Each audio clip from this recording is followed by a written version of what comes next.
To be able to have the full context of what's going on with this 45, I'm going to play a minute or two from an older video of mine of when Mama Bear Vinyl Cindy came over to my house and she dropped off a big box of 45s.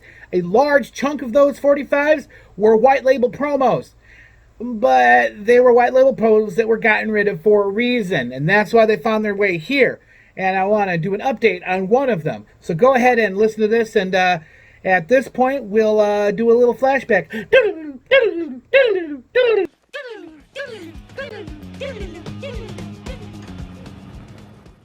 Is the white label promos that Mama Bear Vinyl sent me. Now, the white label promos, the stack, I gotta think, because I took 30 out. Gotta be 3-4 more stacks like this. And there's a reason I got them, I believe. And you're gonna be like, well, we'll get rid of white label promos, because all vinyl lives matter. What you're gonna see on a lot of these is a mystery. I'm gonna tell you what my belief is, but it could be wrong.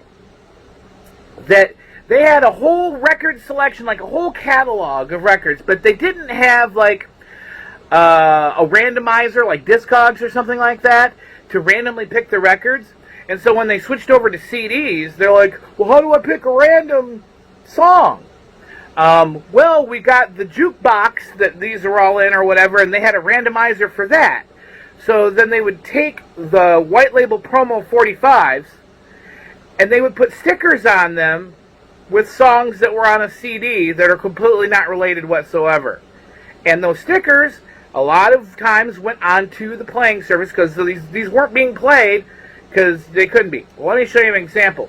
The first one here, well, it's a yellow label on this side, but it is Valentine with Take You Back, the street corner song from Rocky. You know. Alright? It says promo. But on the other side, which is the white label, see, it says, use CD always by Erasure. Now, what am I going to do with these? Lighter fluid. You're like, what? Lighter fluid. Soak the hell out of this side. Let it sit. The sticker will come off.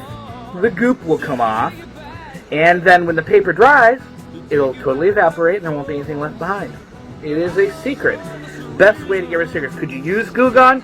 Well, in some instances, Goo Gone isn't great for all inks and all things like that. Not only that, but when it dries, it sometimes can leave a residue behind, and then I got to wash that off. These are paper labels. I don't want to be scrubbing or rubbing on paper. I want to lighter fluid, take it off, light rub, and then done, and it should look good. In the future, I'll show you a couple of these and how they end up turning out.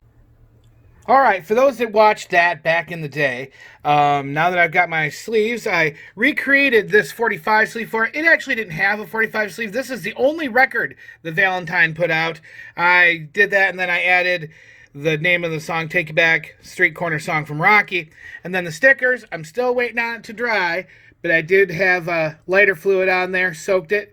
All the little bits are off there, and as you know, lighter fluid's not going to hurt your record. Matter of fact, a lot of cheesy record vendors use lighter fluid to make their records all shiny and pretty. But once the label dries, I'm going to put it on the suction cups and clean it up. And I found another surprise when I was cleaning this up. Right here, you might notice that it's split. But let's go ahead and try it anyway. I bet I can get it to play. What do you guys think? Think I can fix that? I bet you I can. All right, here we go, gang. Take It Back. Street corner theme from Rocky, her song or whatever. Let's see how she plays. All right. Take it back. Take it back. Take it back. Take it back.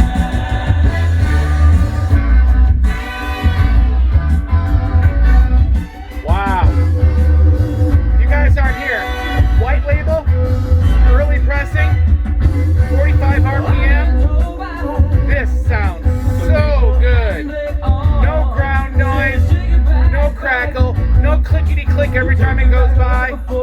Sounds awesome. Final rescue. Final Lives Matter. Let's take it back, baby.